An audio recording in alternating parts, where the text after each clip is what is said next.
Welcome to Module 7. In this module, we will deep dive into the structure of an ACI stateless application. We will look at the directory structure, do code review, and finally, we will use Cisco Python library to package the application and deploy it to APIC and see how it all comes together. Let's look at the directory structure and files of a stateless application. The main folders are UI Assets, Media, and Legal. App.json defines application configuration and parameters like author, security permissions, application version, and UI placement, among other things. UI Assets folder is where we will spend most of our development time now. It contains HTML, JavaScript, images, and CSS style sheets files. app-start.html is used by APIC when it deploys your application to the iframe. app-start.html immediately renders app.html.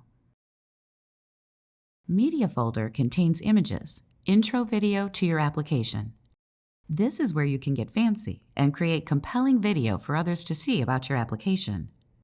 Once you upload your application to ACI Marketplace, your README text, images, and video will be available for others to view before they download your application.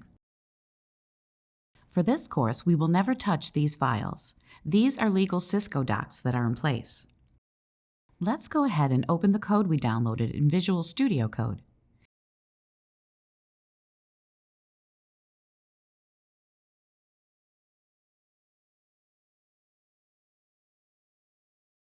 In this module, we will only focus on the Hello World application. Let's open app.json. Although all these fields are important, keep in mind the app ID, name, and vendor. When you compile the application for deployment to APIC, these attributes are used to create a unique application name. Let's open app-start.html. When this file is rendered in iframe of APIC, APIC occasionally sends a message event object to the iframe. Upon receiving this event object, app-start.html renders app.html in its place. Let's open app.html. App-html is where all of your content, HTML, logic, and visual aspect of your application resides. You, as an ACI developer, never need to touch app-start.html. You only need to focus working on the app.html file. The main code segment of app.html file resides here. Exactly as app-start.html received the message event object, this file also receives the message event object, and all it does is update cookies and updates the div object every time it receives a message from APIC and shows down here. In this Hello World exercise, we are doing two things. First, we will render the Hello World in our browser, making sure it comes up fine. And then we will package this as an ACI stateless application and deploy it to APIC. To configure the Cisco Python library on your local development server, go to this URL and download the library. Scroll down and download the Apps Tool Python package.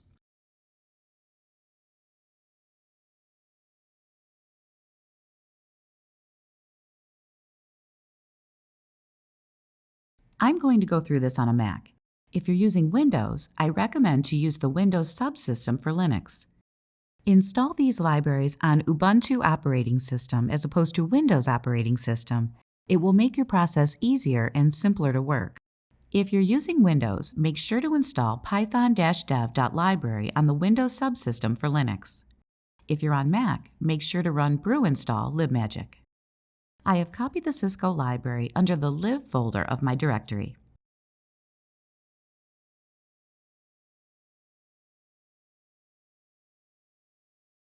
I'm going to install it now.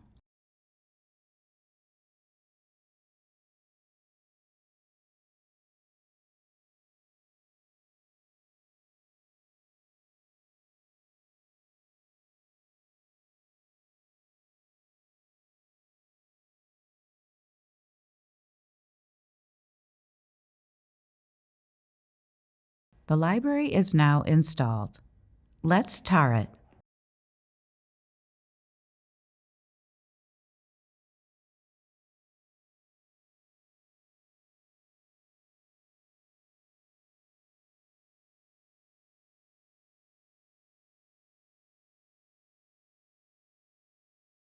Open the README file to read the instructions and details. This file gives you information on the Cisco Python library and how to use it. We will be using these commands multiple times in this course, so you will get familiar with them. Now let's try to package our first Hello World application using the tools we just installed. If you recall, we installed our HTML files under Nginx in this folder.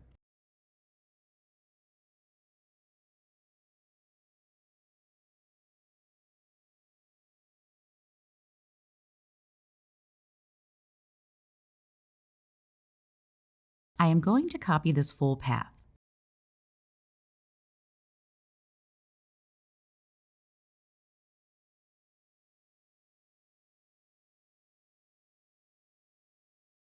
I am going to go into the Tools folder of the Cisco library we just installed, and I'm going to issue this command to package it.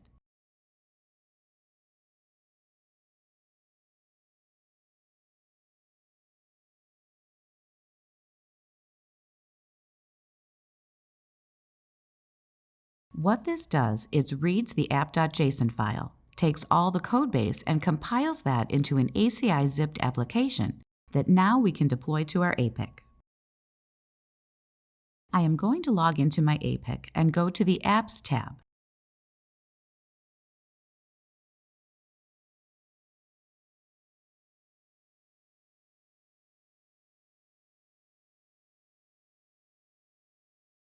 Click on Add Application and browse to the application we just completed.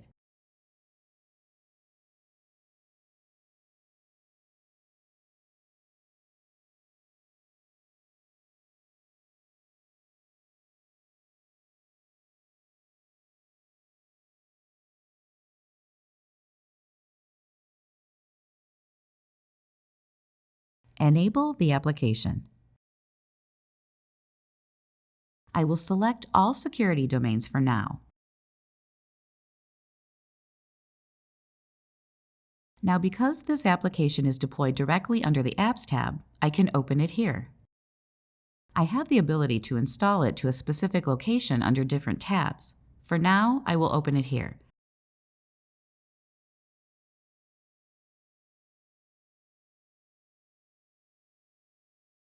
This is the same application we opened in our local browser, but this time it is receiving messages from APIC. And the goal of this exercise was to show how APIC, at timed intervals, pushes the message event object within the iframe of your stateless application. Let's take a look at the DOM object of the HTML page.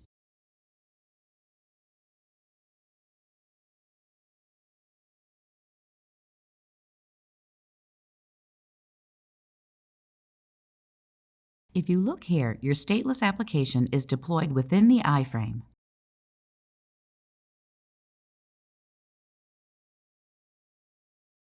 Now, because it is deployed directly under the Apps tab, there is no context passed to it in the sense of it belongs to a tenant or a specific ID of an object, like a subnet ID or a network ID. In our next example, we will see an application deployed to a specific tenant object within the Tenant tab, and we will see how the APIC passes the specific tenant context as a parameter within the iframe window. Let's go to the Application tab and look at the cookies.